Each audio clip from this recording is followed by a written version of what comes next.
Գարեգին կաթողիկոսն ամեն գնով փորձում է կոծկել Արշակ Սրբազանի սրբապիղծ արարքը, դրանով իսկ դառնալով սրբապղծության հովանավոր։ Ինչու համար դրանա։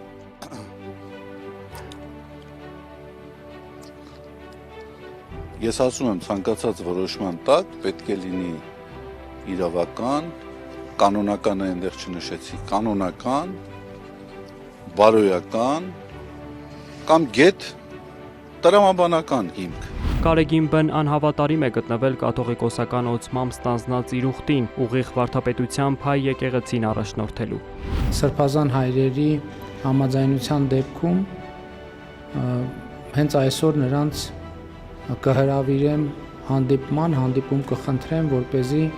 նաև նրանց դիրքորոշումները, մոտեցումները հայտարարությունից բխող ավելի մանրամասն հասկանա։ Մենք էլ ձեզ նման մամուլից ենք իմացել եւ մենք չգիտենք վավերական է թե վավերական չէ, դրա համար որևէ մեկնաբանություն ես այս բանին չեմ կարող տալ։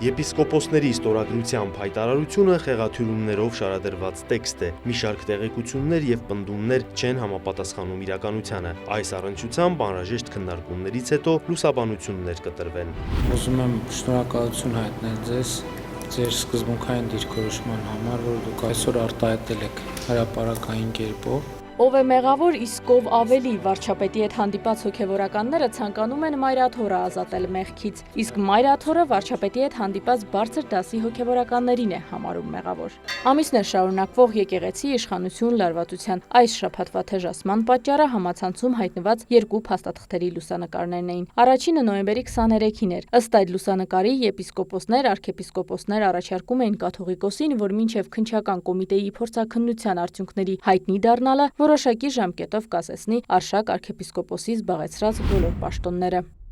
Համացանցում, որ լուսանկար էր տարածվում, որ բարձր դասի հոգևորականները դիմում են կաթողիկոսին առժամանակ կասեցնելու Մայրաթորի դիվանապետ Արշակ Սրբազանի պաշտոնավարումը բոլոր պաշտոններում։ Առանց մեկնաբանության։ Ստացվել է, բայց նման դիմում։ Առանց մեկնաբանության։ Հոկտեմբերի վերջիներին տիմբնույթի տեսանյութ էր տարածվել, որում ըստ պնդումների Արշակ Սրբազանն էր։ Մայրաթորում էլ հանձնախումբ էր ձևավորվել ուսումնասիրելու հարցը։ Արշակ arczepiskopos-ը քննչական կոմիտեում հերքել էր, որ տարածված տեսանյութն իրական է, նշել իր հետ կապ չունի։ Արդեն նոյեմբերի 27-ին տարածվող եպիսկոպոսների հայտարարության մեջ նշված էր, որ քննչական կոմիտեից Մայրաթորի հանձնախումբը ստացել է փորձաքննության արդյունքները, եւ այն հաստատում է Արշակ arczepiskopos Խաչատրյանին վերագրվող տեսանյութերի իսկությունը, ինչը կաթողիկոսը առ ոչինչ է համարել։ Հաշվի առնելով այն իրողությունը, որ Գարեգին կաթողիկոսն ամեն գնով փորձում է կոծկել Արշակ Սրբազանի սրբապիղծ արարքը, դրանով իսկ դառնալով սրբապղծության հովանավոր, մենք մեզ վերապահված եպիսկոպոսական իշխանությամբ եւ իրավունքով հայտարարում ենք, որ Գարեգին Բ-ն անհավատարիմ է գտնվել կաթողիկոսական օծմամբ ստանձնած իր ուխտին, ուղիղ վարդապետությամբ հայ եկեղեցին առաջնորդելու։ Քննչական կոմիտեից հաստատեցին անձնական կյանքի գաղտնիությունը խախտելու դեպքի առթիվ քննվող վարույթի շրջանակում տեսանյութը փորձաքննվել է,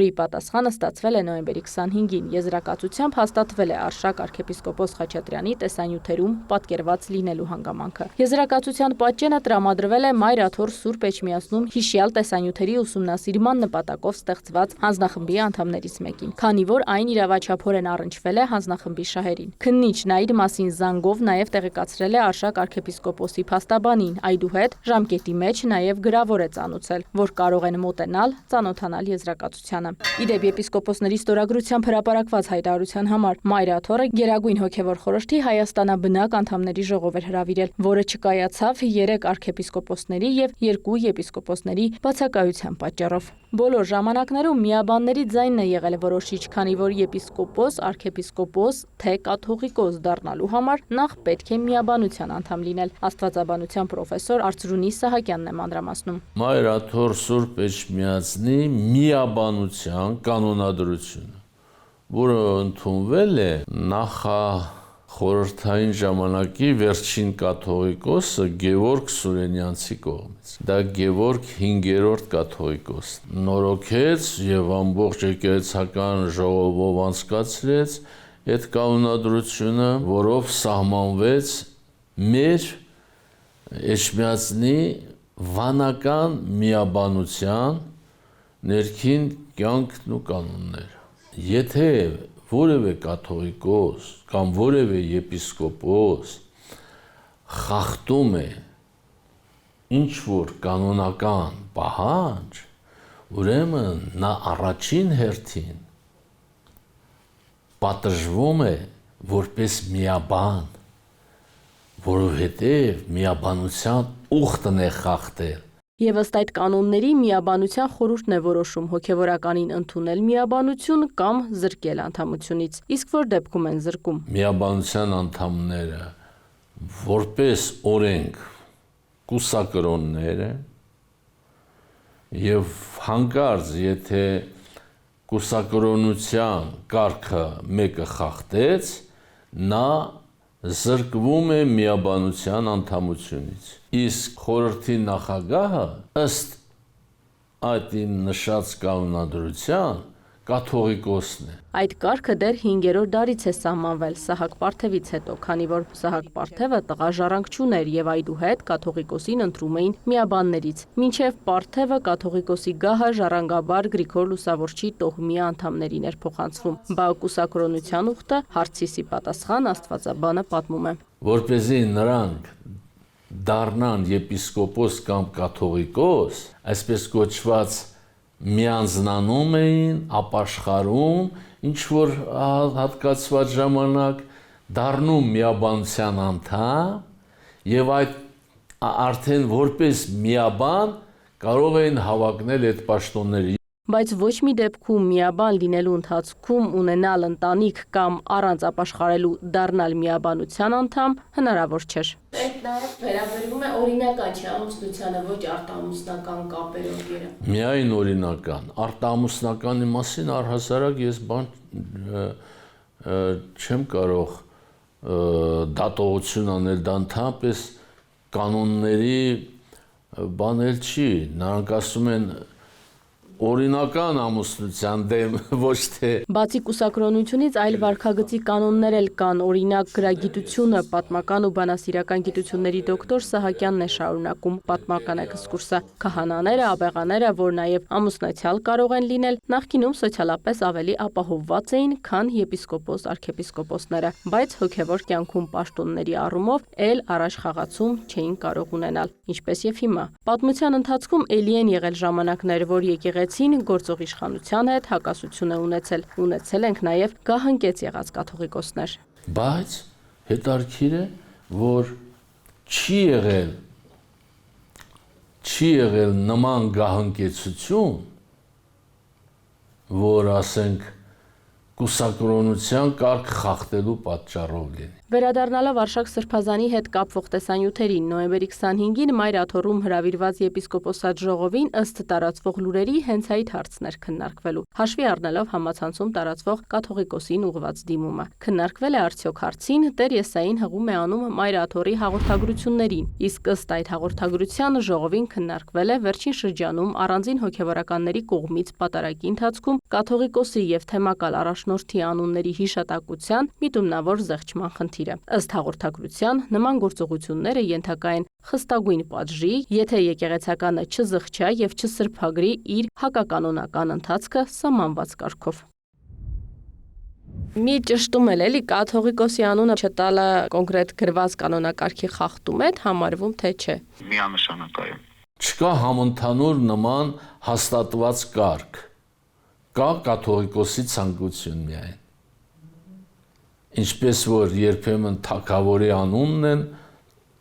նշում տալի, այդպես էլ հոգևոր իշխանապետի անունն են տալի։ Այսինքն որևէ տեղ չկա գրված, Չէ, չկա։ Պարտադիր է Գրիգոր Լուսավորի, իջներ շնորհալի, Տաթևացի ու այդ մեր հոգևոր հայրերի անունների նշելը։ Էդ էլ չի նշվում, չէ, որ ասում են ուղղափառ հայրեր, եպիսկոպոսներ, առանց անունների։ Սա պարտադիր բան չի, սա կամավոր, այդ պատարագիչի հայեցողությունից կախված բան։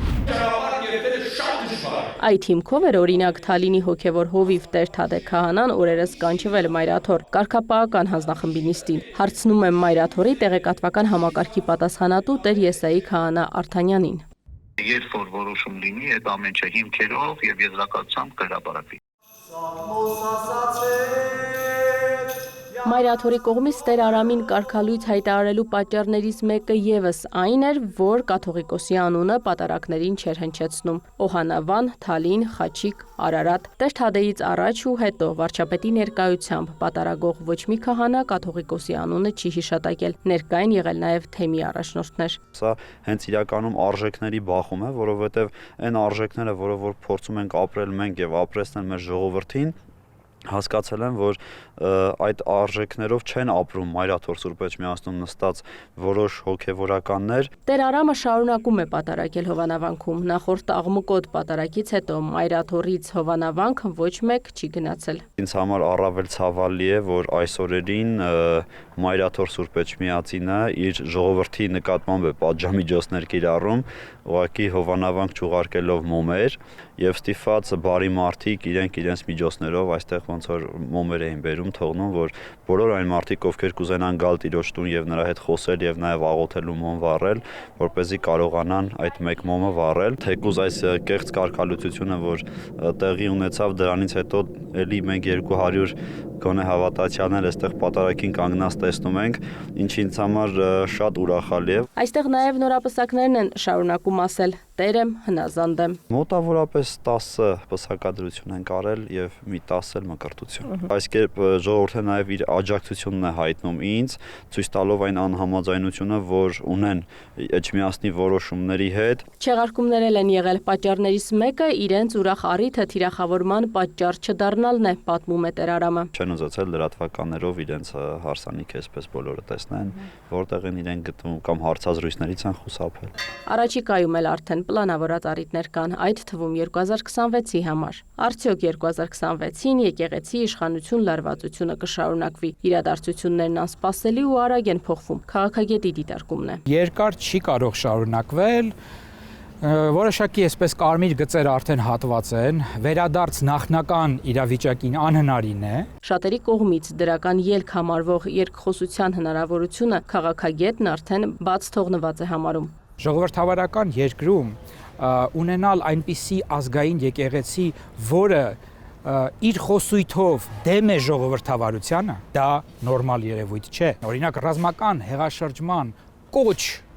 անողին չեն դատապարտում։ Բայց փոխարենը Մայրաթորը վիճահարույց էր համարել օրինակ Տալինի հայկական եկեղեցում Վազգեն arczepiskopos Միրզախանյանի վարչապետին ուղված աղոթքի եւ ողջունի ջերմ խոսքերը։ Եկեղեցին որպես կարևորագույն ինստիտուտ իր ռեսուրսներով այս ընթացքում օգտագործվել է պետության եւ ժողովրդավարության դեմ, քաղաքագետի գնահատականն է։ Աստվածաբանության պրոֆեսորը կրկին առաջարկում է նայել պատմությանը։ 19-րդ դարի Նիկոլայ առաջին ցարի հաստատած կարգով ենք մենք ապրում։